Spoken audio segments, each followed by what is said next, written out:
Hi guys, good afternoon, good afternoon. Dito na naman tayo. Dito po ngayon sa medical clinic, Waiting na naman kami sa vaccine niya, vaccine naman. Sa vaccine kanina nag-ano siya na ano kuan kami ng kuan niya, dugo yata. Ya ngayon sa ano na naman vaccine.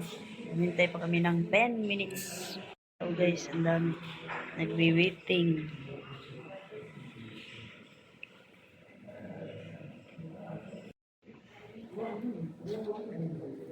Pauli namin ni Erna sa balay kay tapos na nakuha ko na din yung COC sa damang ko kasi kailangan magbayad ng amo ko sa insurance. Malaki ang babayaran niya, tagam 27. Pauwi na kami at pupunta na kami ni Erna sa bahay kasi naghihintay na yung bata, nag-iisa na lang daw doon alaga niya. At pupunta na kami sa sasakyan guys, pauwi na. Bye bye. Balik lang ko mamaya.